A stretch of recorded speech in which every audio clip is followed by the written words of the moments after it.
Praise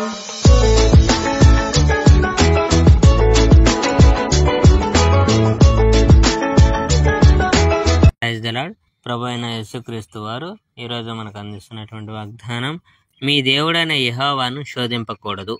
మీరు సమకూర్చిన మంచి వస్తువులతో నిండిపోయిన గృహాలను ఆయన మీకు ఇస్తాడు. మీరు త్రవ్వని బోవలను యెహోవా మీకు ఇస్తాడు.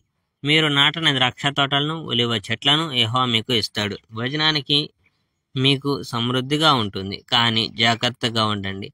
మీరు బానిసలుగా జీవించిన ఈజిప్ట్ దేశం నుండి మిమ్మల్ని బయటకు తీసుకువచ్చిన యెహోవాను మర్చిపోకండి.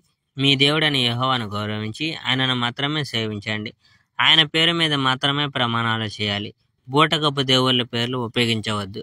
మీ ఇతర దేవుళ్లను అనుసరించకూడదు. మీ చుట్టూ నివసించే ప్రజల దేవుళ్లను మీరు అనుసరించకూడదు. మీ దేవుడైన యెహోవా ఎల్లప్పుడూ మీతో ఉంటాడు. మరియు మీరు ఆ ఇతర దేవుళ్లను వెంబడిస్తే యెహోవాకు మీ మీద చాలా కోపం వస్తుంది. మిమ్మల్ని ఈ భూమి మీద ఉండకుండా ఆయన నాశనం చేస్తాడు. ఆయన ప్రజలు ఇతర దేవుళ్లను పూజించడం యెహోవా ద్వేషిస్తాడు. మస్సాలో మీరు ఆయనను పరీక్షించినట్లుగా మీ దేవుడైన యెహోవాను మీరు పరీక్షించకూడదు. మీ దేవుడైన యెహోవా ఆజ్ఞలకు మీరు తప్పనిసరిగా విధేయులు కావాలి. ఆయన మీకు ఇచ్చిన ప్రబోధాలు, ఆజ్ఞలు అన్నిటినీ మీరు పాటించాలి. సరి అయినవి, మంచివి, యెహోవాను సంతోషపెట్టడం మాత్రమే మీరు చేయాలి.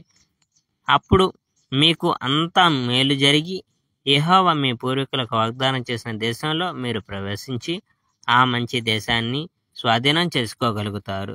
మరియు యెహోవా చెప్పినట్టు మీరు మీ శత్రువులందరినీ బలవంతంగా బయటకు వెళ్ళగొడతారు. Praise the Lord. May God bless our India.